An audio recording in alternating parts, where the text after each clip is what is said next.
Hello বন্ধুরা, আমি আজকে ডাল মাছের মাথা দিয়ে ডাল বানাবো। তার জন্য ডাল সেদ্ধ হয়ে গেছে, ডালটা সেদ্ধ করতে দিয়েছিলাম, এখন সেদ্ধ হয়ে গেছে। এরপরে এখানে আছে পেঁয়াজ কুচো, আদা বাটা, রসুন বাটা, সব টমেটো, কাঁচা লঙ্কা কুচোবো। এরপর মাছটা ধোয়া হয়ে গেছে, মাছটা ধুয়ে নুন হলুদ মাখানো হয়ে গেছে।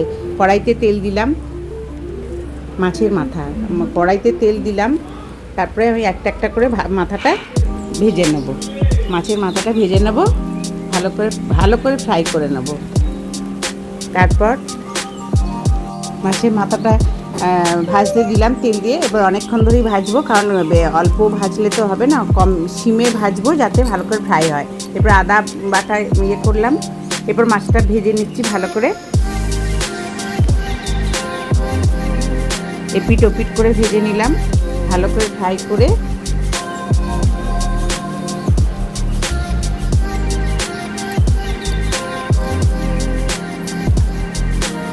গ্যাসটা একটু সিমে করে দিলাম যাতে মাছটা ভালো করে ফ্রাই হয়।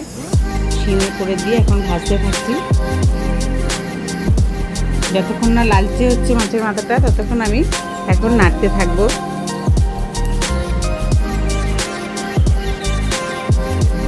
ডাল সেদ্ধটা করেছি, ডাল সেদ্ধর মধ্যে আমি একটু নুন, মিষ্টিটা দিয়ে দিলাম, হলুদও দিয়ে দিয়েছি। দেখেছি এখন ডালটা ভালো করে সেদ্ধ হয়ে গেছে। ভালো করে হাত দিয়ে দেখে নিলাম, ভালো করে সেদ্ধ হয়ে গেছে।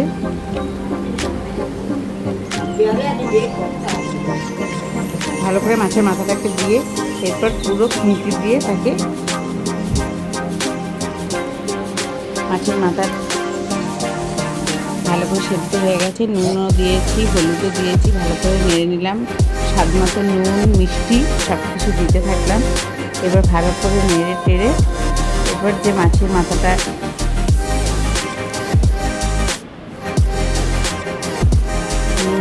মিষ্টি সব ভালো করেই দিলাম, যাতে যেমন যে মিষ্টি খাবে সে মিষ্টি দিতে পারো, তবে মিষ্টি দিলে ভালো লাগবে না। মাছের মাথাতে একটু নুন দিলেই ভালো হয়। এরপর একটা পাত্রে ঢেলে নিলাম। এবারে ভাজা মাথাটা ভালো করে ভাজা, প্লাস সেটাকে ভালো করে খুন্তি দিয়ে ভেঙে নিয়েছি। এরপর তেল দিলাম, জিরে লঙ্কা দিয়ে শুকনো লঙ্কা ভাজবো। এবার কড়াইতে দিয়েছি, তার মধ্যে পেঁয়াজ কুচো দিয়ে দিলাম। পেঁয়াজ কুচোটা দিয়ে এবার ভালো করে ফ্রাই করব। এরপরে দিচ্ছি পেঁয়াজ বাটা, রসুন বাটা, আদা বাটা। এরপর দিয়ে ভালো করে নাড়তে থাকছি যতক্ষণ না সিমে করে দিলাম। বেশি আঁচ দিলে সেটা কাঁচা থেকে যাবে। আস্তে আস্তে নাড়তে থাকলাম। এরপর এটা ভালো করে খুন্তি দিয়ে তারপর রসুন বাটা, আদা বাটা, টমেটো বাটা সব করে নিয়েছি, মিক্সিতে বেটে নিয়েছি। এরপর সেগুলো দিয়ে ভালো করে নাড়ছি। নাড়তে সিমে দিয়ে দিলাম, ভালো করে যেন মশলাটা ভালো কষে যায়। এরপর আদা বাটাটা দিয়ে দিলাম। এরপর সমানেই নাড়তে থাকবো সিমে করে, যাতে মশলার কাঁচা গন্ধটা না ওঠে, ভালো করে ফ্রাই হয়ে যায়। এরপর ভালো করে দেখছি, ভালো করে কষে যাবে। কাঁচা লঙ্কা সেখানে দিয়ে দিলাম, চিড়েও দিতে পারো, ভেঙেও দিতে পারো। এরপর নাড়তেই থাকলাম যতক্ষণ না কাঁচা গন্ধটা ওঠে। টমেটো দিয়ে দিলাম, টমেটো কুচোগুলো দিলাম, তারপরে টমেটো পেস্টও দিয়েছি, প্লাস টমেটো কুচোটাও দিয়েছি। এরপর মাছের মাথাটা দেবো, তুলে নিলাম আলাদা কড়াইতে মাছের মাথাটা ভেজেছিলাম, ভালো করে ভেজে গুঁড়ো করে নিয়েছিলাম। ভালো করে গোটা মাছের মাথাটাকে ভালো করে খুন্তি দিয়ে কেটে নিয়েছিলাম। এরপর চিনি দিলাম স্বাদ মতো। এরপর নাড়তেই থাকছি, সমানেই নেড়ে ভালো করে ভেজে যেন গন্ধটা একটু উঠবে, স্মেলটা যেন সবাই পায়, এমন সুন্দর তেল ছেড়ে যায় এমনভাবেই। এখনও টমেটোগুলো ভালো করে গলেনি, ওটাকে মেখে এরপরে এদিকে কড়াইতে মাছের মাথার যে ভাজা ছিল সেগুলো সব দিয়ে দিলাম, মাছের মাথা এই ডালের এই মশলার মধ্যে দিয়ে দিলাম। এরপর সেটাকে আমি পুরো ফ্রাই করব।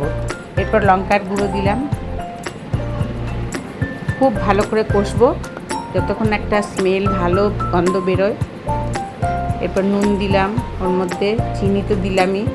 এরপর সেই মাছের মাথা মশলার মধ্যে পুরো দিয়ে দিলাম যতক্ষণ না শুকোবে, একদম শুকিয়ে যাবে। এরপর আমি ডালটা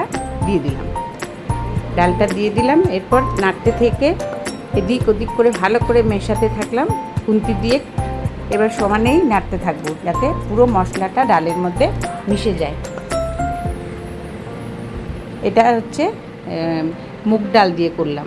মুগ ডাল দিয়ে ভালো হয়, মুসুর ডাল দিয়ে তো গলে যায়, মুগ ডালটা দিয়ে করলেই বেশি গন্ধটা ওঠে। মুগ ডালটা প্রথমে তো ভেজেই নিয়েছিলাম, একটু ভেজে নিয়ে সেদ্ধ করা। এরপর আর একটু নুন দিয়ে দিলাম। এরপর সমানেই নাড়তে থাকছি।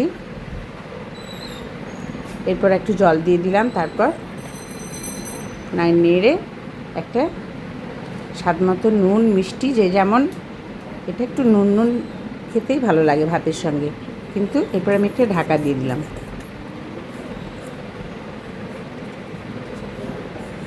লঙ্কা গুঁড়ো, এবার গরম মশলার গুঁড়ো দিলাম। এবার ফুটছে, ভালো করে টকবক করে ফুটছে, খুন্তিটা দিয়ে নাড়াতে থাকলাম। গরম মশলা দিয়ে দিলাম। টমেটোগুলো একটু কুচিয়ে দিলে ভালো হয়, তবে ওটাকে খুন্তি দিয়ে নেড়ে ভালো করে পেস্ট হয়ে গেলেই গরম মশলাও দিয়ে দিলাম। এরপর ফুটে উঠলে এরপর আমার হয়ে গেল মাছের মাথা দিয়ে ডাল। তাড়াতাড়ি